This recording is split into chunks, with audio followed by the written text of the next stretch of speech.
Halo, Assalamualaikum warahmatullahi wabarakatuh. Ketemu lagi di vlog Juru Baca. Saya Sanas Mahani, kita ngobrolin puisi lagi ya. Ada mahasiswa dari satu kampus negeri meng-email saya bertanya tentang satu sajak yang akan dia jadikan skripsi katanya. Sajaknya ada di buku saya Aviarium. Buku ini terbit tahun 2019 di Gramedia. Sajaknya pada hari Minggu ku cari ayah ke kota. Pertanyaannya menarik dan karena itu saya pikir saya obrolin aja deh di vlog ini gitu. Saya nggak tahu kenapa dia memilih sajak ini gitu. Dia akan bertanya lagi, akan mengirim email lagi, akan bertanya lagi tentang sajak itu gitu. Tapi dia bertanya tentang salah satu pertanyaan yang ingin saya obrolin di sini. Dia bertanya apa latar belakang saya menuliskan sajak itu gitu. Wah, apa ya? Saya tidak pernah berpikir latar belakang, mungkin ya pikiran tentang itu saya bisa menjawabnya tentu saja, tapi setelah puisinya selesai. Ini kan 2019, saya tulisnya mungkin 2018 sajaknya gitu kan. Jadi cukup jauh dan saya sendiri sekarang udah berjarak dengan sajak saya ini dan mengingat-ingat tidak persis, tapi mungkin itu latar belakang kenapa saya menuliskannya gitu. Jadi jawaban saya begini. Atau saya baca dulu ya sajaknya. Oke, saya baca sajak dulu, nanti kita ceritakan sajaknya. Sajaknya, pada hari Minggu ku cari ayah ke kota. Kamus besar adalah kota kata-kata. Pada hari Minggu aku mencari ayah ke sana. Ayah adalah kata yang tak bertanggung jawab. Ditinggalkannya aku pada sebuah puisi yang tak selesai. Aku hidup bersama bahasa ibu yang lebih banyak diam. Aku anak yang tak jelas, yatim bukan, piatu pun bukan. Hendak mengemis, tampangku buruk ketimbang memberi maras. Hendak menangis, orang bilang air mataku sandiwara palsu. Hendak marah, kata-kata kasar sudah habis di media sosial. Hidupku dimulai dengan puisi yang tak tahu harus kuapakan lagi. Dengan puisi yang belum rampung, jadilah aku anak bahasa yang bingung. Suatu hari aku pernah bertanya, "Ibu, apakah benar namamu Pertiwi?" Ibu tetap saja dengan bahasanya yang diam itu. Ia juga tak berkata apa-apa ketika aku pamit meninggalkannya. Aku pergi ke kota. Kota kata-kata. Pada hari Minggu mencari ayah yang kabarnya berjualan kata di sana. Di kaki 5. Sajaknya gitu ya. Sajak. Kalau mau baca ada di buku Aviarium. Ini masuk di 10 besar Kusala Sastra Khatulistiwa tahun 2019. Ya, saya jawab ke mahasiswa yang katanya sedang membuat skripsi dari sajak ini, bahwa sajak saya ini adalah serangkaian sajak di masa itu, di buku ini, di mana saya memang sedang banyak berpikir tentang bahasa, tentang kata, tentang puisi, bahasa puisi. Itu yang terasa. Saya mempertanyakan, merenungkan lagi tentang bahasa ibu saya. Saya lahir di Kalimantan Timur, di Hamdil Baru, Samboja, berbahasa Banjar. Ibu ayah di rumah kami berbahasa Banjar gitu kan. Tapi ketika di masjid misalnya khotib yang semuanya adalah orang Banjar, orang kampung kami gitu, pasti berbahasa Indonesia. ada apa dengan bahasa Indonesia? Kenapa khotib harus berbahasa Indonesia gitu kan?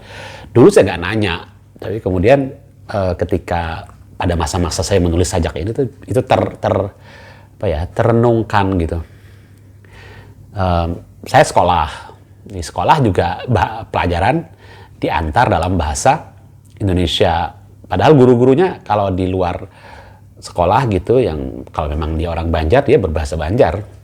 Kenapa di kelas harus pakai bahasa Indonesia? Apakah bahasa Indonesia itu, bahasa Banjar itu bukan bahasa yang baik untuk mengantarkan ilmu pengetahuan misalnya? Itu renungan-renungan itu yang membuat saya menulis sajak ini. Misalnya ada permainan antara ayah dan bahasa ibu gitu. Jadi ini bukan bicara tentang ayah sebenarnya. Ayah itu adalah bahasa Indonesia. Bahasa yang aku lebih dekat kepada ibuku ketimbang ayahku. Nah, bahasa ibu itu kan bahasa pertama yang kuperoleh gitu. Jadi bahasa Indonesia itu buatku ayah gitu. Jadi kamus besar itu adalah kota. Aku pergi ke sana mencari ayah. Kota itu apa sih? Kota itu ramai, banyak orang. Tapi aku nggak semua kenal kan. Beda sama kampung yang hampir seluruh orang kampung aku kenal gitu. Bahasa Banjar itu adalah bahasa kampung saya gitu, bahasa ibu saya. Tapi bahasa Indonesia itu bahasa ayah, bahasa kota. Kamus besar itu adalah kota kata-kata. Dan aku kalau ke kamus itu seperti pergi ke kota besar yang pasti nggak seluruh penduduk kamus itu, yaitu entry atau lema kata-kata dalam kamus itu adalah saya kenal, seperti saya tidak mengenal orang-orang di kota besar yang saya datangi. Nah, kira-kira perumpamaan itu yang ingin saya sampaikan di sajak saya di bagian awal itu gitu loh. Ayah itu, di sini kan ada, ayah adalah kata yang tak bertanggung jawab, ditinggalkannya aku pada sebuah puisi yang tak selesai. Aku harus menulis dalam bahasa Indonesia. Bayangkan SMP lah kira-kira aku mulai menulis puisi gitu dalam bahasa Indonesia. Kenapa coba? Karena itu bahasa nasional, itu adalah bahasa. Aku mengenal puisi sajak itu kan dalam bahasa Indonesia di pelajaran SD atau SMP gitu kan. Aku SD misalnya membaca Pantun Jenaka di buku bacaan bahasa Indonesia gitu kan, atau di SMP sajak-sajaknya Tatengkeng, Yamin, Sanusi Pane, Khairil, Gunawan, Sapardi, Rendra, dan lain-lain gitu, gue baca dalam bahasa Indonesia. Jadi meniru-nirulah saya sajak itu. Ya, sementara bahasanya belum kukuasai benar. Jadi kayak aku sebutkan dalam sajakku, ayah itu pergi, bahasa Indonesia itu seperti ayah meninggalkanku dalam sebuah puisi yang tak selesai. Aku merasa saya pengen nulis puisi, tapi kayak nggak pernah selesai. Puisi-puisi yang kutulis pada masa SMP itu. Kenapa? Karena atau tidak pernah puas saya dengan puisiku yang kutulis pada masa SMP itu, karena ya aku belum kenal bahasa Indonesia itu gitu, meskipun mulai banyak membaca kan, baca puisi, baca cerita, baca macam-macam, semuanya dalam bahasa Indonesia. Nah, makanya buatku penguasaan terhadap bahasa itu yang penting. GM pernah menggambarkan ketegangannya sebagai seorang penyair gitu. Dia bilang dia itu kayak meninggalkan bahasa ibunya yang runtuh, bahasa Jawa itu, karena dia juga tidak menulis seperti umumnya penulis Indonesia kan. Dia meninggalkan bahasa ibunya, meruntuhkan bahasa ibunya, dia bilang, dan kemudian memasuki bangunan baru, bahasa baru yang juga belum selesai pembangunannya. Nah, bahasa Indonesia tahun 60-an ketika GM mulai menulis puisi mungkin juga belum sesempurna bahasa hari ini, tapi kan memang tidak akan pernah sempurna bahasa itu gitu. Nah, situasi yang sama ku alami dalam proses aku menulis puisi kan. Nah, itu yang ku gambarkan, seperti ayah itu meninggalkan aku dengan puisi yang tak selesai. Aku hidup bersama bahasa ibu yang lebih banyak diam. Bahasa ibu tuh hanya kupakai untuk ya ngomong di rumah sama teman-temanku, tapi untuk kepentingan yang lebih luas aku harus berbahasa Indonesia. Aku belajar bahasa Indonesia dari kelas 1 SD sampai SMA, belajar bahasa Indonesia kan gitu. Ada pelajaran bahasa Indonesia yang harus kukuasai, yang nggak pernah kukuasain bahasa itu gitu. Menulis adalah bentuk penguasaan bahasa. Menulis puisi apalagi bentuk penguasaan bahasa yang lain yang harus menulis kulatih. Jadi sementara bahasa ibu itu bahasa yang akhirnya nggak pernah jarang-jarang kupakai kan. Jadi bahasa ibu tuh kayak lebih banyak diam, lebih banyak tidak kupakai. Bahasa Banjar itu bahasa yang sangat kukuasai sebenarnya, karena itu bahasa pertama saya gitu, bahasa awal saya, bahasa dalam pikiran saya, sampai proses saya pemerolehan pengetahuan pertama saya itu bahasa Banjar. Aku belajar bahasa Indonesia pun kan dengan acuan bahasa Banjar itu kan gitu, menerjemahkan ke dalam bahasa Banjar kan, misalnya apa gitu bahasa Indonesia, bahasa Banjarnya itu aku paham, sampai akhirnya aku lama bertahun-tahun kan proses sampai masih barangkali masih berpikir dalam bahasa Banjar.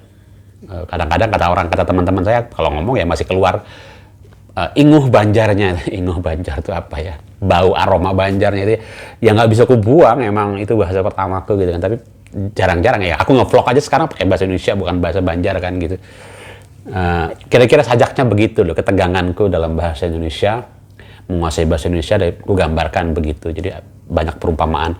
Ada bahasa ibu, aku ciptakan bahasa baru tentang bahasa ayah, yaitu bahasa Indonesia itu buatku bahasa ayah gitu, yang berjarak, yang sekarang aku pakai. Terus kok ke kota gitu, nah sajaknya ditutup, misalnya aku pergi ke kota pada hari Minggu mencari ayah. Hari Minggu tuh ketika aku ada waktu luang, aku santai libur, aku berpikir tentang eksistensiku di dalam alam pikir bahasa Indonesia itu, atau aku berpikir tentang bahasa Indonesia yang lebih banyak dari hidupku ku jalani lebih banyak dengan bahasa Indonesia ternyata begitu. Untuk bekerja, untuk menulis berita, untuk menulis buku, untuk kepentingan komersial itu kan berjualan kata di sana di kaki lima ya. Bayangkan misalnya kalau aku ke kota ada baliho besar gitu yang berbahasa Indonesia, berjual, kata-kata bahasa itu dipakai untuk berjualan, untuk mempengaruhi orang banyak, untuk mengingat sebuah merek, untuk membeli sebuah produk begitu. Nah, itu fungsi bahasa lain yang semuanya pakai bahasa Indonesia. Nggak ada iklan yang kutemui dalam bahasa Banjar misalnya, atau bahasa Inggris bahkan gitu kan. Lebih asing lagi tuh gitu. Ntar kalau aku memikirkan bahasa Inggris, mungkin aku akan menulis sajak tentang itu, tapi sajak yang lain yang berbeda dengan ini. Nah, jadi kira-kira itu latar belakang dari sajak yang judulnya itu dia. Pada hari Minggu ku cari ayah ke kota.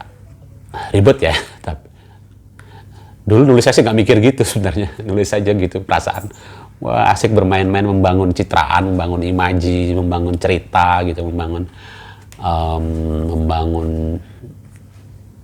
kerangka sajaknya gitu. Jadi ada kayak seakan-akan ada cerita, terus terakhir keutuhkan sajak itu gitu. Terima kasih